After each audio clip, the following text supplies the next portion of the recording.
इदन्नो यातिनं होतु सुखिता होतु यातयो. बऱ्याचदा आपण ही गाथा पुण्यानुमोदन करत असताना, एखादं कुशलकर्म केल्यानंतर पुण्य वितरण करत असताना ही अशी एक गाथा आपण म्हणत असतो. आपल्या पूर्वजांसाठी किंवा जे लोक आता आपल्या सोबत नाहीये, आपल्याला सोडून गेलेले आहे, परलोकगतस्थ झालेले आहेत, अशा लोकांसाठी. पण ही प्रथा सुरू कुठून होते, याचा उद्गम कुठे होतो, आणि भगवान बुद्धांनी कशा प्रकारे सांगितलेलं आहे की जे लोक आता हयातीमध्ये नाही आहेत, आपल्याला सोडून गेलेले आहेत, वारले आहेत, परलोकगतस्थ झालेले आहेत, त्यांना आपण पुण्यानुमोदन कसं करू शकतो, आणि खरंच त्यांच्यापर्यंत पुण्य पोहोचतं का, त्यांना पुण्याची गरज आहे का, हे आपण आज या व्हिडिओमध्ये बघूया. आपल्या भारतीय परंपरेमध्ये आपण बरेच वर्षांपासून, हजारो वर्षांपासून खूप साऱ्या प्रकारचे आणि खूप विविध प्रकारे आपण आपल्या पूर्वजांना भोजन दान वगैरे इतर गोष्टी करत आलेलो आहेत. आणि याचा एक दिवस सुद्धा ठरलेला आहे भारतीय परंपरेनुसार, किंवा एक सनातनी परंपरेनुसार तो दिवस येतो आणि त्या दिवसाला सगळेच लोक पितृपक्ष वगैरे काहीतरी करत असतात, घास टाकत असतात वगैरे. पण याची खरी पद्धत काय आहे आणि बुद्धांनी नेमकं काय सांगितलंय, कशा प्रकारे आपण आपल्या पूर्वजांना दान देऊ शकतो आणि त्यांची सुटका करून घेऊ शकतो. पण सुटका कशातून करून घेतली पाहिजे, त्यांना ह्या पुण्य भेटतं का, त्यांना हे भोजन पाणी आपण देतो त्यांना मिळतं का, का फक्त हा एका प्रकारचा कर्मकांडच झालाय, एका कर्मकांडातून आपण निघालो आणि दुसऱ्या कर्मकांडामध्ये आलो, असं काहीतरी आहे का, या प्रश्नांची उत्तर आपण बघूया. आणि नंतर एक छोटासा विषय असा की हे भूत पिसाच वगैरे आहेत, त्यांचा खरंच कोणाला त्रास होतो का, तर का होतो, काही त्रास झालास तर का होतो, हे सुद्धा आपल्याला या सुत्तामध्ये आज शिकायला मिळेल. या सुत्ताचं नाव आहे तिरोकुट सुत्त. कुद्दक पाठामध्ये आपल्याला हे सुत्त सापडतं आणि बऱ्याचदा आपल्याला याच्या खूप साऱ्या गाथा परित्राण पाठामध्ये सुद्धा ऐकायला मिळतात. फार महत्त्वाचं सुत्त आहे. यातून खूप सारे आपले भ्रम, शंका आणि कर्मकांड आहे की नाही जे आपण करत आहोत ते समजायला मदत होईल. आता जसं आपण ह्या फोटोमध्ये बघू शकतो की तिरोकुट सुत्त, याच्या बॅकग्राऊंडमध्ये तुम्ही एक घर बघत आहात आणि या घराच्या समोर एक कंपाऊंड आहे, ठीक आहे. आणि कंपाऊंडच्या भोवती काहीतरी अमनुष्य लोक आहेत, प्रेत आहेत, आपण असं बघू शकतो. तिरोकुट तिरोकुट घराचे कंपाऊंड, घराच्या कंपाऊंडवरती प्रेत लोक येऊन बसतात. कोणते प्रेत लोक, आपले पूर्वज लोक किंवा त्या घरामध्ये राहणारे प्रेत लोक, असा याचा अर्थ सुद्धा होऊ शकतो. काही लोकांना पटणार नाही, पण 31 प्लेन्स ऑफ एक्झिस्टन्स म्हणजे हे जे लोक आहेत, 31 प्रकारचे लोक आहेत, याला साध्या सरळ सोप्या भाषेमध्ये आपण असं समजूया की 31 माळ्याची बिल्डिंग आहे, बरोबर. आणि आपण मनुष्य लोक 5व्या माळ्यावर राहतोय, ठीक आहे. आपली ऐपत किंवा आपलं पुण्य एवढंच होतं की आपण 5व्या माळ्यापर्यंत आलेलो आहे, तुम्ही आणि मी. जितके मनुष्य लोक आपण बघत आहोत हे 5व्या माळ्यापर्यंत आहेत. मग बुद्ध कुठं होते, बुद्ध 5व्या माळ्यामध्ये जन्म त्यांचा झाला, पण जेव्हा ते सम्यक संबुद्ध झाले, बुद्ध झाले, तेव्हा ते लोकुत्तर झाले. इति पिसो भगवा अरहं सम्मा संबुद्धो विद्या चरण संपन्नो सुगतो लोकविदू. लोकविदू या लोकांना जाणणारे ते लोकुत्तर झाले, त्यांचं चित्त आता लोकुत्तर झालेलं आहे. ज्यांना स्वतःपन्नाची डुबकी लागते, जे स्वतःपन्न होतात, मग्ग फलावरती असतात, तिथपासून तर अरहंतांपर्यंत ते सगळे आता लोकुत्तर आहे. ह्या लोकापासून, ह्या 31 माळ्याची ही बिल्डिंग आहे समजा, हे 31 लोक आहेत, या लोकापासून त्या दूर झालेल्या आहेत, परत त्यांचा इथे कुठेच जन्म होणार नाहीये, असे ते लोकोत्तर आहे. स्वतःपन्नापासून किंवा अरहंतानंतर, अरहंत बुद्ध परत कधी इथे येणार नाहीये. आपलं पुण्य एवढंच होतं की आपण 5व्या माळ्यापर्यंत आलो. पाप अजून जास्त असलं असतं तर आपण पहिल्या, दुसऱ्या, तिसऱ्या, 4थ्या माळ्यापर्यंत आलो असतो.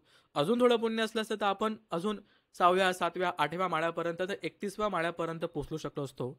मी याला माळा शब्द काय वापरतोय की साधं सरळ भाषेमध्ये समजायला 31 माळ्याची बिल्डिंग आहे.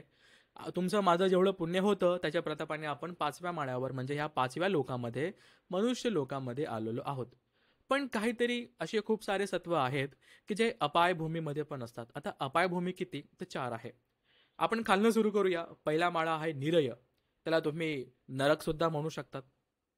नरक, नरकाचे खूप प्रकार आहेत, विविध प्रकार आहेत, आणि नरकामध्ये गेलेला व्यक्ती हजारो करोडो वर्ष त्या ठिकाणी असतो, असं खूप ठिकाणी वर्णन आहे. आपण पुढे बघूया.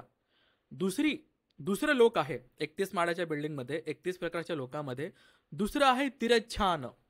तिरच्छान म्हणजे काय, जितके पण कीटक प्राणी आपण ह्या पृथ्वीवरती बघत आहोत ते सगळे तिरच्छानमध्ये आहेत. कुत्रा, मांजर वगैरे वगैरे वगैरे जितके पण प्राणी आहेत ते सगळे तिरच्छानमध्ये येतात, ठीक आहे. तिसरं तिसरं आहे पेत लोक. पेत लोक, त्याला तुम्ही भूत वगैरे ह्या शब्दामध्ये आपण त्याचं वर्णन करतो, असं पेत लोक. आणि चौथं आहे असुर. असुरांमध्ये मग काही वेगवेगळ्या प्रकारचे असुर असतील, यक्ष असतील, ते त्या ठिकाणी येतात. असं हे 4. आणि असुरांच्या वरती आपण 5व्यावरती मनुष्य लोक. इतकं आपण बघूया. पुढच्या खूप साऱ्या व्हिडिओमध्ये कधी विषय आला तर आपण बघूया की का व्यक्ती नरकामध्ये जातो, का तिरछानामध्ये जातो, का पेत बनतो, आणि का असुर बनतो, आणि का मनुष्य बनतो. ठीक आहे. मनुष्यांचा जन्म परत परत मिळत नाही. या जन्मानंतर लगेच मनुष्य जन्म असेल याची पण गॅरंटी नाहीये. ठीक आहे. बघूया तिरोकुट सुत्त. आता या सुत्ताची आपली एक बॅकग्राऊंड स्टोरी आहे. बॅकग्राऊंड स्टोरी काय? भगवान बुद्ध जातात राजगृहाला. बिंबिसार राजा भगवान बुद्धांची वंदना करतो, पूजा करतो, आणि बिंबिसार राजा त्यांना एक वेळुवन दान देतो. वेळुवन तिथे असतं राजगृहामध्ये. आपणही आता गेलात राजगिरीला, राजगृहाला, तिथे वेळुवन आहे. ठीक आहे. ते बुद्धांना दान देतो. साधुकार होतो, खूप चांगला प्रसंग असतो. राजा खूप चांगल्या प्रकारे पुण्य कमवतो. आणि त्या रात्री राजा त्याच्या महलामध्ये गेल्यानंतर झोपतो. रात्री अचानक राजा झोपू शकत नव्हता. त्याला जाग येते. का जाग येते? अतिशय भयंकर असे डरावणे घातक आवाज त्याला येऊ लागतात. खूपच भयंकर, खूपच घाबरण्यासारखी असे आवाज, जसे की कोणी असुर, कोणी प्रेत, कोणी लोक रडतायत. कुठे? त्याच्या महलाच्या कंपाऊंड जवळ. कंपाऊंड पर्यंत कोणतरी आलेले आहेत, रडतायत, ओरडतायत, खूप जोरजोरामध्ये आवाज करतायत, आक्रोश करतायत, आकंत करतायत, आणि ह्याला काही झोप येत नाहीये. खूप असा भयंकर तो प्रसंग त्याने अनुभवला. सकाळी उठून बुद्धांकडे जातो की भगवंत असं का झालं?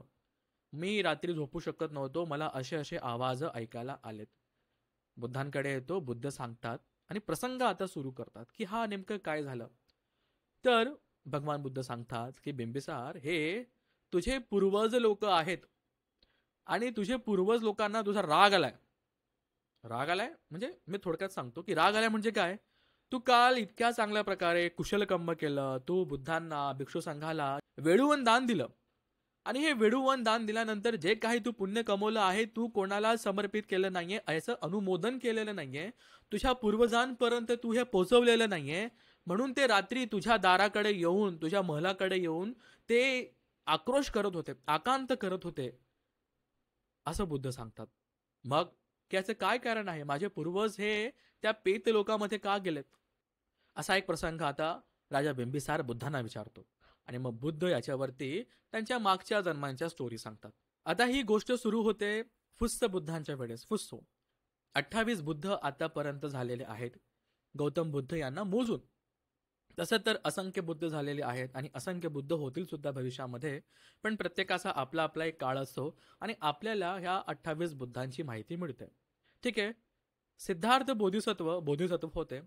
पण जेव्हा ते बोधिसत्व झाले तेव्हा त्यांचं नाव काय होतं, आणि त्यांनी कोणत्या बुद्धांसमोर याचना केली बुद्ध होण्यासाठी, त्यांचं नाव सांगा. ठीक आहे. सिद्धार्थ बोधिसत्वांचा हा शेवटचा जन्म होता बोधिसत्व म्हणून, मग ते बुद्ध झाले. पण जेव्हा ते बोधिसत्व झाले तेव्हा तेव्हा कोणते बुद्ध असतात, आणि तेव्हा त्या तपस्वीचं नाव काय असतं, मला कमेंटमध्ये सांगा. आपण धम्मसंकायांची टेस्ट घेतली. 3 टेस्ट आतापर्यंत घेतलेल्या आहेत. खूप चांगल्या लोकांनी, खूप चांगल्या प्रकारे लोकांनी सहभाग घेतलेला आहे.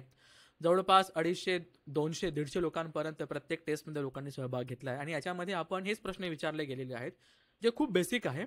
आणि एक बेसिक कन्सेप्ट बुद्धिझम मधल्या, बौद्ध धर्मातल्या काही काही छोटे छोटे तत्वज्ञान किंवा कन्सेप्ट क्लिअर करण्यासाठी हे टेस्ट आहेत.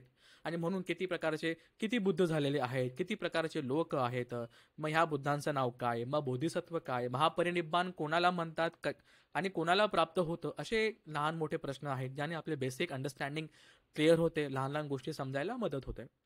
ठीक आहे. आता फुस्स बुद्धांच्या वेळेची गोष्ट आहे. 28 बुद्ध परित्त आहे. तंडण करो महावीरो, मेधन करो महायसो, शरणं करो लोकहितो, दीपंकर ज्योतिंधरो. ठीक आहे. ही पूर्ण गाथा आहे जी आपण पाठ करू शकतो. पाठ असले पाहिजे. 28 बुद्धांची नावं आपल्याला माहिती असले पाहिजे.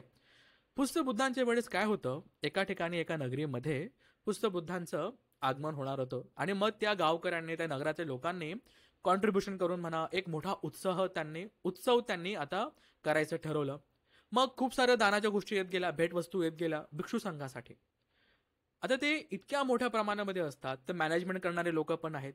ते मॅनेजमेंट कमिटीमध्ये ह्या बिंबिसाराचे काही पूर्वज असतात. ठीक आहे, पूर्वज असतात. आता पुष्य बुद्धांचा काळ खूप अनंत, म्हणजे भरपूर भरपूर हजारो लाखो करोडो वर्ष आधी, खूप कल्पां आधीचा हा काळ आहे. खूपच कल्प जेव्हा आपण संकल्पना शिकूया तर खूपच मोठा काळ असतो. ठीक आहे. आता पुष्य बुद्ध येणार आहेत आणि इथे लोक मॅनेजमेंट कमिटीमध्ये आहेत वेगळे वेगळे. आता ह्या लोकांच्या मनामध्ये थोडंसं एक अकुशल कम्म येतं. अदिन्न दाना, न दिलेली वस्तू घेणे, चोरी करणे, असा एखादा प्रसंग त्या ठिकाणी येतो. आणि त्यांना असं वाटतं, अरे इतक्या गोष्टी दानामध्ये आलेल्या आहेत, तर आपण यातलं काही ठेवू शकतो का, घेऊ शकतो का. ठीक आहे, असं त्यांना वाटलं आणि ते तसं करतात. भिक्षू संघाच्या नावाने आलेली वस्तू, गोष्ट, दान, त्याच्यामध्ये ते त्यांचा कट मारतात. कट मारणं मी बोलतो कारण की बऱ्याच ठिकाणी असं कदाचित होत असेल. अदिन्न दान, न दिलेली वस्तू, परमिशन नाहीये तुम्हाला पण तुम्ही घेतलं. ठीक आहे, तुम्ही हात मारला, कट मारला, चोरी केली, असं झालं. आता जरी त्यांनी खूप सारे कुशल कर्म केलेले असतील, पण तरी पण बुद्धांची गोष्ट चोरीला घेतली आहे, अरहंत भिक्षूंची गोष्ट चोरीला घेतली आहे, चोरी झाली आहे, अकुशल कर्म झालंय. आणि ते पण कोणाचं, सम्यक संबुद्धांची गोष्ट असेल, अरहंतांची वस्तू असेल, त्या दानातनं, अरे बापरे, साधं सुद्धा नाही तर दानातल्या गोष्टीतनं कट मारलाय, दान ते चोरलंय, बापरे, अदिन्न दाना, खूप मोठं भयंकर पाप झालेलं आहे. आता होतं असं, त्या अकुशल कर्मामुळे ते लोक तेव्हा पुस्त बुद्धांच्या वेळेसच ते जातात पेत लोकांमध्ये. आणि हजारो करोडो वर्षांच्या ह्या कालावधीमध्ये ते पेत लोकांमध्ये तरसत असतात, तडफडत असतात, त्रासामध्ये असतात आणि खूप यातना भोगत असतात. ठीक आहे. मग आता काल येतो कස්සप्प बुद्धांचा. ठीक आहे. ककुसंदो सत्यवाहो कोणागमनो रणज्जहो कස්සप्पो सिरी संपन्न गौतमो सख्य पुग्गवो. गौतम बुद्धांच्या आधीचे बुद्ध, कස්සप्प बुद्ध, त्यांच्या वेळेस आता असा प्रसंग येतो की हे पेत लोक आता बुद्धांना विचारतात की भगवंत, आम्ही इतक्या वर्षांपासून, आम्ही इतक्या कल्पांपासून ही यातना भोगत आहोत, आमच्या मुक्तीचा मार्ग काय, कोण आम्हाला यातून मुक्त करेल, तुम्ही आम्हाला सांगावं. तेव्हा कश्यप बुद्ध सांगतात की हो, पुढच्या बुद्ध जेव्हा गौतम बुद्ध होतील तेव्हा त्यांच्या वेळेस एक राजा असेल बिंबिसार, तो तुम्हाला या दुःखातून मुक्ती देऊ शकतो, असं बुद्ध, कश्यप बुद्ध सांगतात. ठीक आहे. आणि मग गौतम बुद्धांच्या काळामध्ये आता बिंबिसाराने वेळवून दान दिलेलं आहे आणि आत्ताचा हा सध्याचा प्रसंग आहे. बुद्धांबद्दल लोकांना भरपूर आपण म्हणूया की डाऊट्स क्लिअर नाहीये. लोक म्हणतात की 28 प्रकारचे बुद्ध झालेत, पण धम्म फक्त गौतम बुद्धांनी सांगितला. नाही, असं नाहीये. 28 बुद्धांनी धम्म सांगितलाय. किंवा लोक म्हणतात की फक्त गौतम बुद्ध सम्यक संबुद्ध होते. नाही, हे सगळे जे बुद्ध झालेत ते सगळे सम्यक संबुद्ध होते. त्यांचा आपला आपला काळ होता. त्या सगळ्यांनी धम्मचक्र प्रवर्तन केलं. त्यांचा धम्म ऐकून लोक निब्बाणाला सुद्धा गेले. पण प्रत्येकाचा एक काळ होता, काही कल्प, काही वर्ष, काही हजारो वर्षांचा काळ. जसं ह्या बुद्धांचा आता शासनकाल 5,000 वर्षांचा आहे, मग धम्मांचा रास होत जाईल असं म्हणतात. ठीक आहे, अशी गोष्ट आहे. मग पुढे खूप वर्षानंतर, खूपच काळानंतर मग मैत्री बुद्ध येतील. असा प्रत्येक सम्यक संबुद्धांचा काळ आहे. फक्त गौतम बुद्ध सम्यक संबुद्ध होते असं नाहीये, हे सगळे सम्यक संबुद्ध आहेत. ठीक आहे. बऱ्याचदा आपल्याला इंटरनेटवरती खूप साऱ्या चुकीची माहिती मिळते की फक्त गौतम बुद्धांनी धम्म सांगितला. नाही, या सगळ्या बुद्धांनी धम्म सांगितलेला आहे. ठीक आहे. प्रत्येकाचा आपला आपला एक काळ असतो असं. मग आता बुद्ध सांगतात बिंबिसाराला बॅकग्राऊंड स्टोरी. मग आता राजा विचारतो की मी आता काय केलं पाहिजे, भगवंत मला सांगा, माझ्या पूर्वजांची सुटका मी कशी केली पाहिजे. मग बुद्ध तेव्हा तिरुकुट सुत्त सांगतात किंवा मग याच्यावरती तू जे काही पुण्य कमवलेलं आहे तू त्यांना अनुमोदन कर, त्यांना ते पुण्य पाठव, जेणेकरून त्यांना ते पुण्य मिळेल आणि त्यातून त्यांची सुटका होईल. अशा प्रकारे हे तिरुकुट सुत्त आहे जे आपण आता शिकणार आहोत. मग यातून आपण एक बघितलं, काही काही गोष्टी आपण बघितल्या की काय, सगळ्यात पहिले तर अदिन्न दान, चोरी तर करूच नाही. दुसरी गोष्ट, भिक्षू संघाचं काही दान असेल त्यात तर अजिबात कट मारू नये. ठीक आहे. जे दानासाठी आलं ते दानासाठीच आलेलं आहेत. बऱ्याचदा खूप साऱ्या अशा सामाजिक कार्यक्रमांमध्ये, धार्मिक कार्यक्रमांमध्ये, विहाराच्या कार्यक्रमांमध्ये कदाचित असं होत असेल किंवा काही लोक आपला एक अधिकार समजून आम्ही करत आहोत, आम्ही मॅनेजमेंट कमिटीमध्ये आहोत, मग तर आपण हे घेऊ शकतो, मग तर आपण हे खाऊ शकतो, काय झालं भंतेंचंच तर आहे, भंत्यांना विचारलं किंवा नाही विचारलं काय झालं, आपणच मॅनेज करत आहोत. पण याचे विपाक फार विचित्र असू शकतात आणि हजारो वर्षांच्या काळामध्ये तुम्ही गुरफटून जाऊ शकतात, असाही विपाक आहे. हे झालं पहिली गोष्ट, अतिन्नदाना वेरमणे. एकदा एकदा चोरी केली आणि किती वर्षांपर्यंत पेत लोकांमध्ये जाऊ लागले त्यांना, हे बघा आता. एक दुसरं, आपण बुद्ध बघितलेत, 28 बुद्ध झालेत. पुस्त बुद्धांचा काळ, मग कස්සप बुद्धांपर्यंत ते पेत लोकांमध्ये परत सम्यक संबुद्ध झाले. आपले गौतम बुद्ध तेव्हा परत तोपर्यंत पेत लोकांमध्ये. ठीक आहे. आणि तिसरी महत्वाची गोष्ट जी आता आपण ह्या सुत्तामध्ये शिकणार आहोत, की आपण कशा प्रकारे आपल्या पूर्वजांना आपण पुण्यानुमोदन केलं पाहिजे. आपण मागच्या व्हिडिओमध्ये बघितले 10 प्रकारचे कुशल कर्म, त्याच्यामध्ये पत्तीदान, पत्तानुमोदन आपण बघितलं. पत्तीदान, प्राप्त केलेलं दान दिलं, जे पुण्य मी कमवलेलं आहे ते मी दान देतोय. सारे प्राणी सुखी हो, सर्वांचे मंगल हो, सर्वांचे कल्याण हो, सर्वांना हिताचा मार्ग मिळो, आपण असं बोलतो. पण हे शाब्दिक रूपाने नाही, तर मनातून जे आपण पुण्य कमवलेलं आहे त्याचं अनुमोदन करणं. कसं करायचं, सुत्तामध्ये सांगितलंय तसं. आपण बऱ्याचदा गाथा म्हणतो, इदन्नो या तीनंग होतो सुखिता होतो या तयो, किंवा उन्नम्य उदकंग वट्टंग यथा निन्नंग पवत्तती एवमेव यतो दिन्नंग पेतनानंग उपकप्पती. बऱ्याचदा आपल्या ते खूप श्रद्धावान संपन्न लोक आहे, उपासक उपासिका आहे, जेव्हा ते भिक्षू संघाला घरी बोलवतात, भोजन दान करतात, आपण पाणी टाकतो. ठीक आहे. कशा प्रकारे मग ते आपण पेत लोकांना आपण ते दान देतो. पुढे बघूया आपण हे बघणार आहोत की कशा प्रकारे कुशल कर्म हे आपण केलं पाहिजे. त्याचबरोबर आपले जे पूर्वज आहेत, जे आपल्याला सोडून गेलेले आहेत, त्यांना आपण कशा प्रकारे दान पाठवू शकतो, भोजनदान पाठवू शकतो, कशा प्रकारे आपण त्यांना त्यांची सुटका करू शकतो त्या पेत लोकातून, कशा प्रकारे आपण त्यांना पुण्य पाठवू शकतो, हे या ठिकाणी या सूत्रामध्ये सांगितलेलं आहे. आता बघा होतं काय. तिरोकुट्टेसु तिठ्ठन्ति संधी संघाटकेसु च द्वारबाहेसु तिठ्ठन्ति आगंतवानं सकंघरं. की हे लोक काय करतात, आगंतवान स्वतःच्या घरी परत येतात, सकंघरं स्वतःच्या घरी परत येतात, द्वारबाहेसु तिठ्ठन्ति किंवा दाराबाहेर उभं राहतात, तिरोकुटसु तिठ्ठन्ति तुमच्या कंपाऊंडच्या बाहेर उभं राहतात, संधी संघाटकेसु च आणि चौकामध्ये रस्त्यामध्ये उभं राहतात. कोण, प्रेत लोक. ठीक आहे. एक तर स्वतःच्या घरी येतात, किंवा दरवाजा बाहेर असतात, किंवा तुमच्या त्या अंगणामध्ये असतात, तुमच्या कंपाऊंडकडे असतात, किंवा चौकामध्ये किंवा रस्त्यांवरती असतात. का, पहुते अन्नपानमी खज्ज भोजे उपठ्ठिते न तेसन कोची सरती सत्तानं कम्म पच्चया.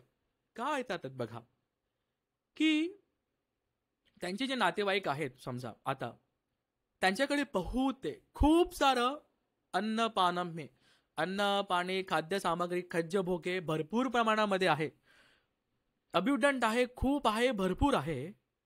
पण न ते संकोची सरते, पण त्यांची कोणी आठवण काढत नाही. हे प्रेत लोक आहेत, त्यांची कोणी आठवण काढत नाही. सत्तानं कम्म पच्चया, कारण ह्या लोकांच्या पूर्वकर्माच्या आधारावरती त्यांनी कधी पुण्यकर्म केले नाहीये, त्यांनी कधी कोणाला दान दिलं नाहीये, म्हणून यांची कोणी आठवण काढत नाही. आणि त्यांच्या नातेवाईकांकडे आता खूप सारी संपत्ती आहे, जेवण पाणी सगळं आहे, तरी सुद्धा यांची कोणी आठवण काढत नाही यांच्या, कारण की ह्या लोकांचं पुण्यकर्म नाही आहे.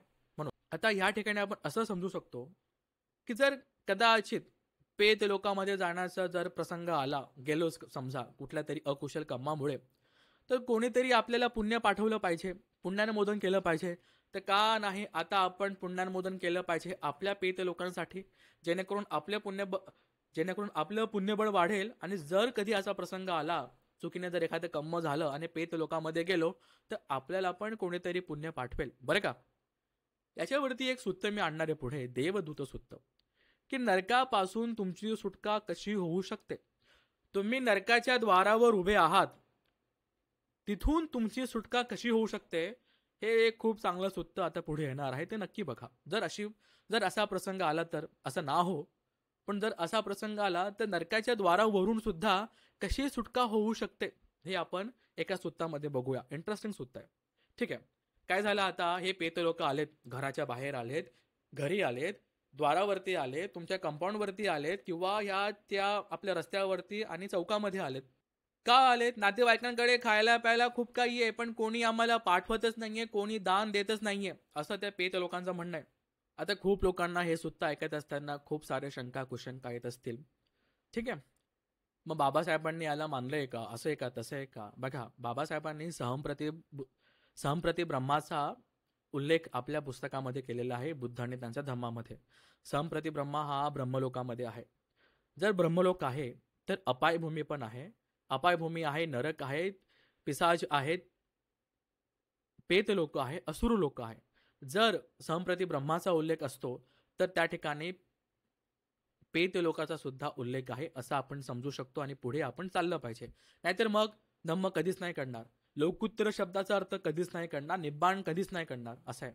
कुशल अकुशल आणि कर्मसिद्धांत हे ज्या गोष्टी आहेत त्या कधीच नाही करणार. मग आपण एकाच ठिकाणी एका गोष्टीवरती अडकून राहू आणि धम्म कधीच नाही समजणार. ठीक आहे, पुढे एवं ददंती यातिनं ये होती अनुकंपा सुचिंग पणितं कालेन कप्पियं पान भोजनं इदं वो यातिनं होतु सुखिता होंतु यातयो. आता हे लोक जे आलेले आहेत, पेत लोक, हे सुखी कधी होतील? कधी होतील? जेव्हा आपण त्यांच्यावरती अनुकंपा करतो, दयागमया करतो. एवं ददंती यातिनं, आम्ही नातेवाईकांनी त्यांच्याबद्दल अनुकंपा करून, दयामया करून त्यांना भोजन दान दिलं. कसं दिलं? त्यांच्या आठवणीमध्ये दिलं. तो पण एक प्रसंग आहे की आपण कसं त्यांना भोजनदान देऊ शकतो, पुढे बघू आपण. त्यांना देतो. सुचिंग पणितं कालेन कप्पियं पान भोजन, कालेन वेळोवेळी आपण त्यांना भोजनदान देतोय.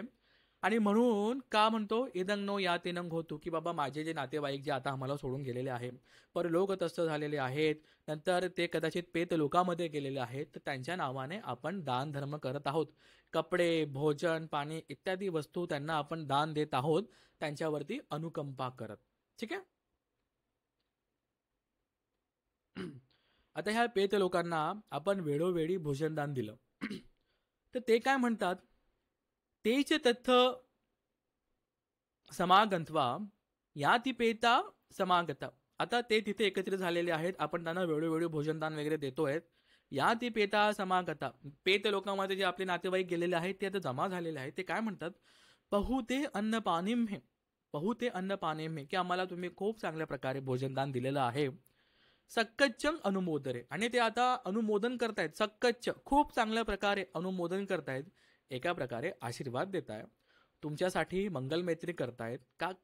आणि काय बोलतात, चिरंजीवितम नो याती, की आमचे जे आता हे पेत लोक बोलतात, आमचे जे नातेवाईक आहेत ना, हे चिरंजीवितू, यांना दीर्घायुष्य लाभो, पेत लोक बोलतात.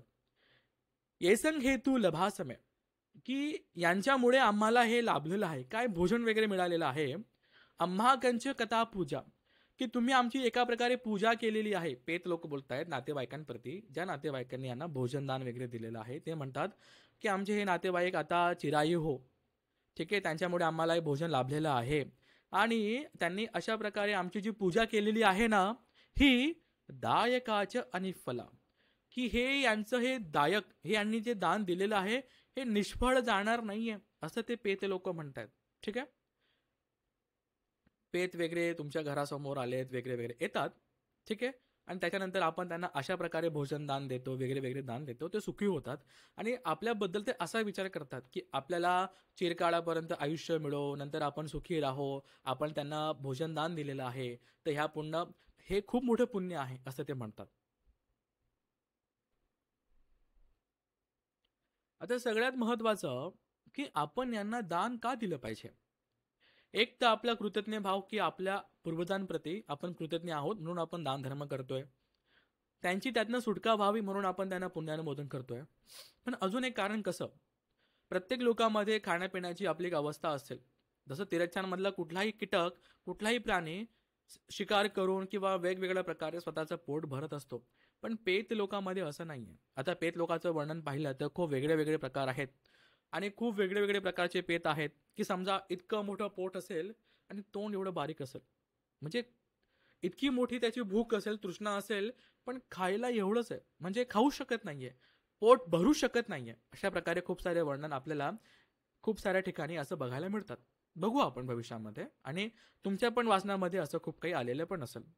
तर का आपण दानधर्म केला पाहिजे. बघा, नाही तथ्य कशी अथ्य, आपण मनुष्य आहोत, आपण कुठला तरी रोजगार वगैरे कामधंदा करून आपलं पोट भरू शकतो, पण पेत लोकांमध्ये असं नाहीये. तर पेत लोक कसं त्यांचं पोट भरतात, नाही तत्त नाही तथ्य कसी अथी, तिथे काही शेती वगैरे नाही. कसी, तिथे काही कृषी नाहीये, तिथे काहीतरी शेती नाहीये.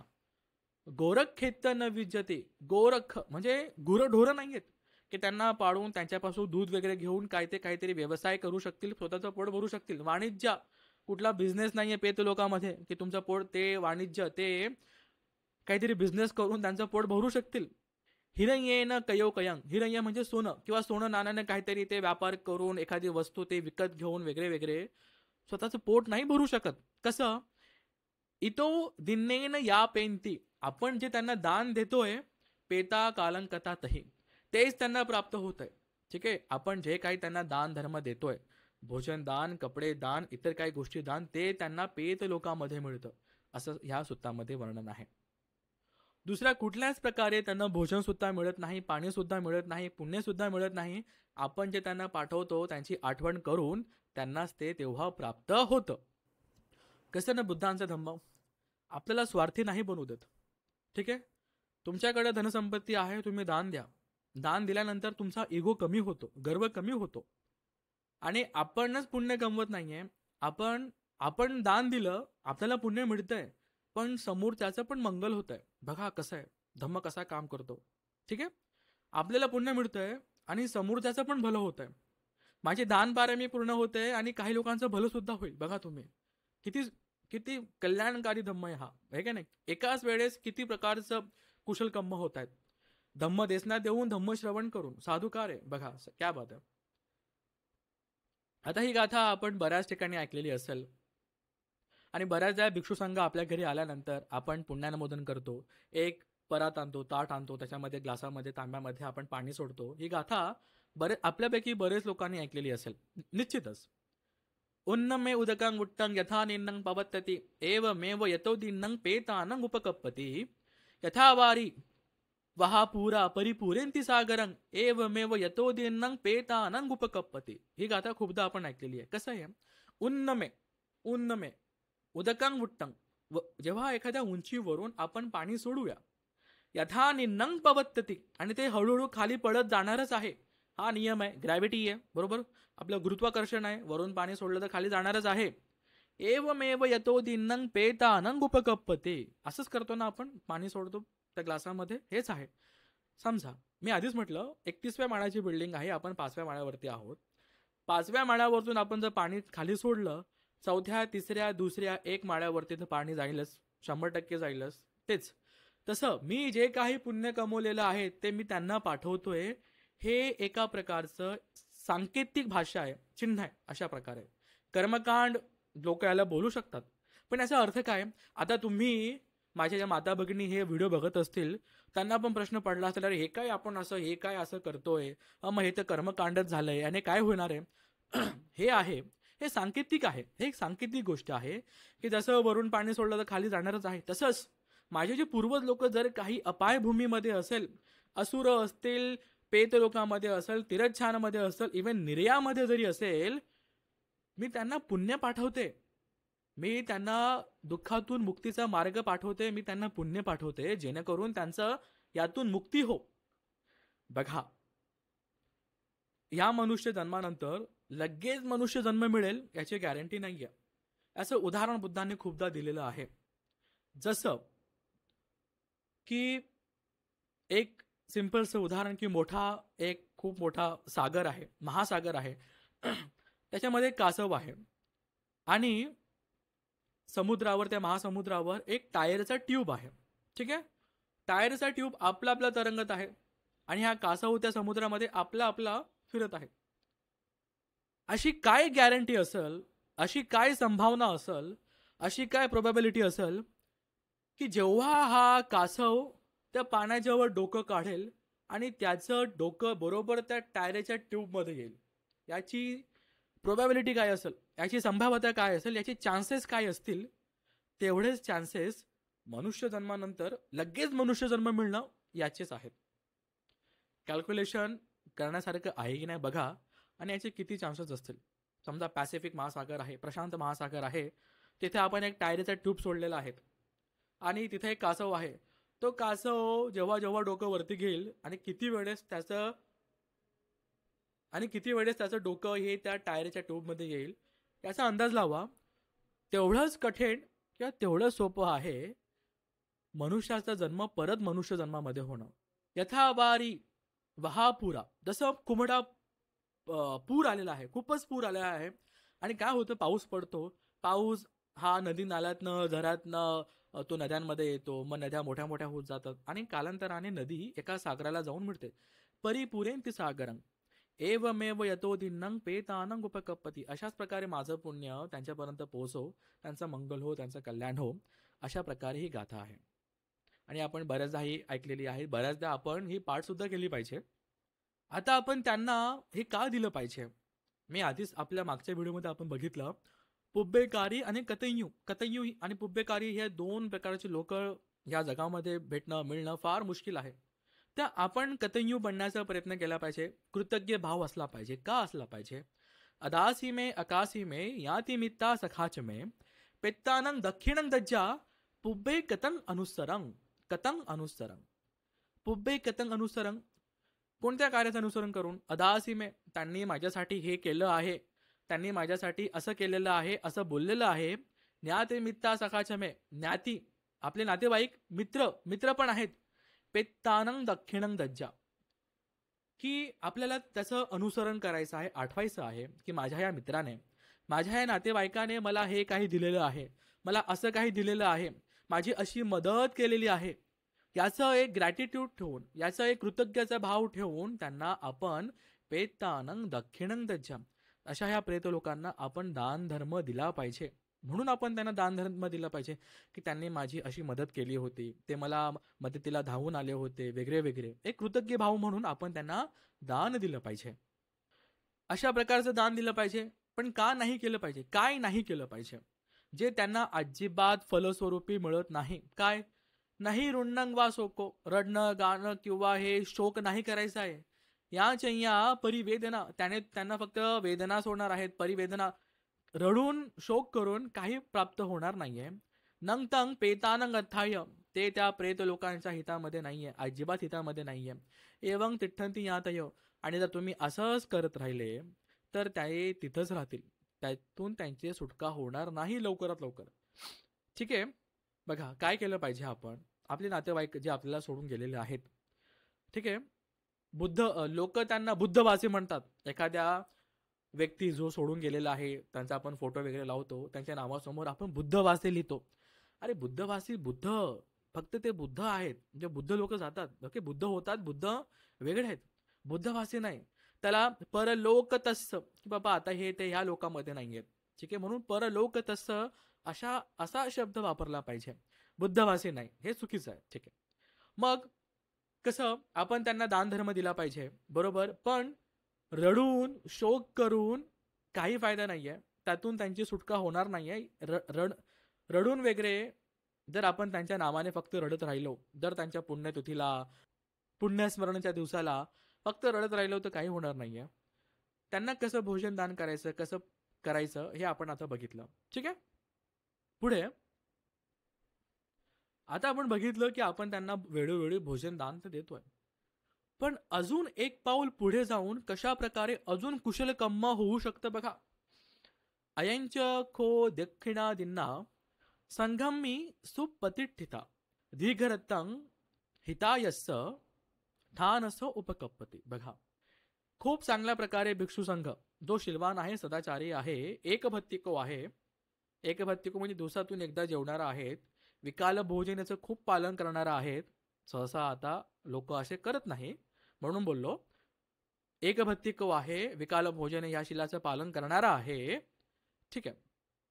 अशा भिक्षू संघाला आपण बोलवलं, त्यांना आपण यो दक्षिणा दिना, आपण त्यांना दक्षिणा दिली, तर काय झालं, खूप मोठं पुण्य कमवलेलं आहे. आणि हे पुण्य कसं झालं, भिक्षू संघाला आपण दान दिलं, ज्यांच्या नावाने आपण दान देत आहोत की बाबा माझे आजोबा वारलेत, माझी आजी वारली, त्यांना हे पुण्य मिळो वगैरे वगैरे, त्यांच्या निमित्ताने आपण भोजनदान दिलेलं आहे. ते भिक्षू संघाला सुद्धा भेटत आहे आणि त्यांना तिथे सुद्धा भेटत आहेत.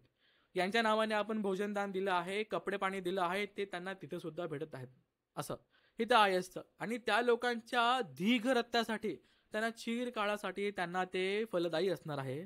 प्रेत लोकातून त्यांची सुटका होण्यासारखं आहे.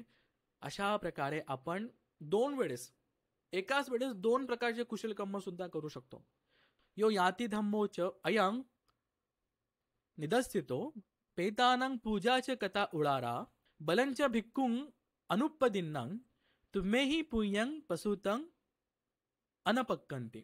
बघा, जसं सांगितलं तसंच की एकाच ठिकाणी आपण 2 कुशल कर्म केले, भिक्खूंना दिलं बलंच, आणि ह्या दानामुळे भिक्षूंना बल मिळेल. कोणतं बल मिळेल? पोट तर भरेल, शक्ती मिळेल, आणि ते अजून चांगल्या प्रकारे कुशल कर्म करू शकतात, त्यांचा भिक्षू धर्म पाळू शकतात, आणि त्यांच्या पारामी पूर्ण करू शकतात, आणि इतरांना धम्मदेशना देऊ शकतात. एवढं बल त्यांना मिळालेलं आहे तुमच्या ह्या भोजनामुळे, तुमच्या ह्या दानामुळे, आणि ज्यांच्या निमित्ताने आपण दानधर्म करत आहोत त्यांना सुद्धा ते पुण्य मिळालेलं आहे. असा बुद्धांचा धम्म आहे. अशा प्रकारे बुद्धांनी सांगितलेलं आहे, जे खूप काळापर्यंत, चिरकाळापर्यंत तुम्हाला मला आपल्या सगळ्यांच्या कल्याणासाठी आहेत. अशा प्रकारे आपण या ठिकाणी तिरोकुट सूक्त बघितलं. तसे हे सूक्त खूप महत्त्वाचं आहे, कारण की आपण दरवेळेस जे कोणी लोक आपल्याला सोडून गेलेले आहेत त्यांच्या नावाने दानधर्म करत असतो. बऱ्याचदा करत असतो. काही काही लोक फक्त वर्षातून त्याच एका तारखेला दानधर्म करत असतील, तर त्यांना दानधर्म करण्यासाठी त्या तारखेची वाट बघायची गरज नाही आहे. आपण भिक्षू संघाला ज्या पण निमित्ताने बोलवतो तेव्हा सुद्धा आपण त्या लोकांचा उल्लेख करू शकतो. आपले आई वडील असतील, नातेवाईक असतील, आजी आजोबा वगैरे लोक असतील, मित्रपरिवारातले लोक असतील, इव्हन एखादा प्राणी सुद्धा तुमच्या घरात मेलेला असेल, कुत्रा मांजर जे तुमच्या घरातले एक सदस्य होते, त्यांच्या नावाने सुद्धा आपण पुण्यकर्म करू शकतात. त्यांना सुद्धा पुण्याची गरज आहे. अशा प्रकारे पुण्यानुमोदन करणं, पुण्य वितरण करणं हे स्वतः एक कुशल कर्म आहे. आपण 10 प्रकारचे कुशल कर्म बघितले, त्याच्यामध्ये हे सुद्धा एक कुशल कर्म आहे. आपण आपली पारामी पूर्ण करत आहोत आणि आपण इतरांचेही मंगल करत आहोत. एका मेणबत्तीपासून दुसरी मेणबत्ती पेटवली, प्रकाश वाढतो. त्याच प्रकारे अशा प्रकारे आपण पुण्यानुमोदन सुद्धा करू शकतो. आता आपल्याला असा एक प्रॉपर तरीका, एक प्रॉपर वे माहिती पडलाय की आपण भिक्षू संघाला बोलवायचं. ते सदाचारी आहे, शिलवान आहेत, एकभत्तिको आहेत, विकाल भोजनाचं पालन करणारे आहेत. अशा भिक्षू संघाला आपण बोलवलं, त्यांना भोजन दान दिलं, आणि शेवटी पुण्यानुमोदन करत असताना आपण असा विचार तर करतोच की ह्या पुण्याच्या प्रतापाने माझा मंगल हो. सोबत हेही बोलूया की माझ्या पूर्वजांना हे पुण्य मिळो. एखादी व्यक्ती आपल्या घरात वारलेली असेल तर त्यांचं नाव घेऊन त्यांना सुद्धा हे पुण्य मिळो. एखादा प्राणी आपल्या घरात मेला असेल त्यांना आपण हे पुण्य पाठवूया. आपल्या गुरुजनांना, ज्यांनी आपल्याला धम्म सांगितला, ज्यांच्याबद्दल आपण कृतज्ञ भाव आहोत, अशांना आपण पुण्य पाठवू शकतो, पुण्यानुमोदन करू शकतो. जे काही देवतागण सुद्धा आपली रक्षा करत आहोत त्यांना सुद्धा आपण हे पुण्य पाठवू शकतो. आणि अजून एका व्यक्तीला पुण्य पाठवायचं आहे जो तुम्हाला नरकातनं वाचवेल. पुढचं सूत्र त्याच्यावरतीच असेल. थोडंसं समजायला कठीण जाईल, बऱ्याच लोकांना हे ॲक्सेप्ट सुद्धा करता येणार नाही. हे कायचे काय पण आहे, बघूया आपण पुढच्या सूत्रांमध्ये. त्याचबरोबर अशा प्रकारे आपण या सूत्रामध्ये कशा प्रकारे कुशल कर्म करू शकतो, प्रेत लोकांना, आपल्या पूर्वजांना आपण कशा प्रकारे दान धर्म करू शकतो, जेणेकरून आपल्याला तर पुण्यकर्म मिळतंय, त्यांना सुद्धा पुण्यकर्म मिळतंय, आणि त्यातून त्यांची सुटका होऊ शकते. आणि जर कोणाला असा काही त्रास होत असेल तर भिक्षू संघाला बोलवून घरामध्ये परित्राण पाठ करून कुशल कर्म केले पाहिजे. जेव्हा धम्म तुम्ही पालन करतात तर धम्म तुमचं रक्षा करतो असं म्हणतात. याला आपल्याला कर्मकांडासारखं बघायचं नाहीये. तर आपलं अंतिम ध्येय हे निब्बाण आहे, आणि निब्बाणासाठी आपल्याला प्रयत्न करायचा आहे. तर त्याला पूरक, त्याला सपोर्टिंग ह्या सगळ्या गोष्टी आहेत: पुण्य कमवणं आणि पुण्य वितरण करणं, पुण्यानुमोदन करणं. बाबासाहेबांनी आपल्याला खूप चांगला धम्म दिलेला आहे, त्याला आपल्याला शिकायचं आहे, समजायचं आहे. काही प्रश्न असतील, विचिकित्सा असेल, शंका असेल तर गुरुजनांना, भिक्षू संघाला, एखाद्या अभ्यासक, उपासकाला, उपासिकेला आपण विचारू शकतो. शंकांचं समाधान करून घेतलेलं बरं, एखाद्या गोष्टीमध्ये अडकून राहण्यापेक्षा. एखादी गोष्ट समजत नसेल तिथं अडकून राहण्यापेक्षा त्याला थोड्या वेळाकरता साईडला करून पुढे अजून दुसरी गोष्ट आपण समजूया. एकाच ठिकाणी अडकून बसू नका, पुढे चला, समजून घ्या. कालांतराने ती गोष्ट सुद्धा समजण्यासाठी समजेल, ती गोष्ट सुद्धा समजेल, अजून चांगल्या प्रकारे क्लिअर होईल. धम्म गणितासारखं आहे. आपल्या सगळ्यांना एक गणित दिलं, एक मॅथ्सचं दिलं, तर ते सगळ्यांना सोडवता येणार नाहीये. प्रत्येकजण त्याच्या बुद्धिमत्तेने प्रयत्न करेल. काही लोकांना जमेल, काही लोकांना जमणार नाही.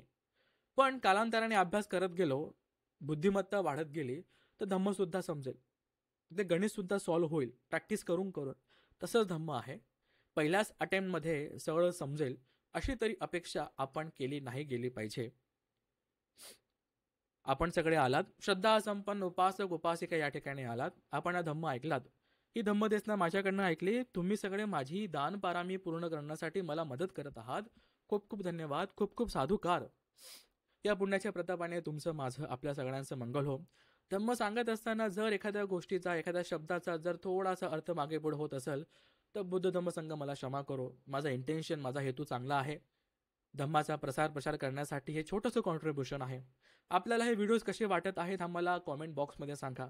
आम्हाला व्हॉट्सअपमध्ये सांगा. व्हॉट्सअपची लिंक खाली दिलेली आहे, कमेंटमध्ये दिलेली आहे. आमचा व्हॉट्सअपचा ग्रुप जॉईन करा. अशाच प्रकारे आपण खूप साऱ्या सूत्रांचा अभ्यास करणार आहोत. या पुण्याच्या प्रतापाने तुमचं माझं आपल्या सगळ्यांचं मंगल हो. आपल्या पारामी पूर्ण हो. अरहंतांचं दर्शन हो, बुद्धांचं दर्शन हो. साधू साधू साधू.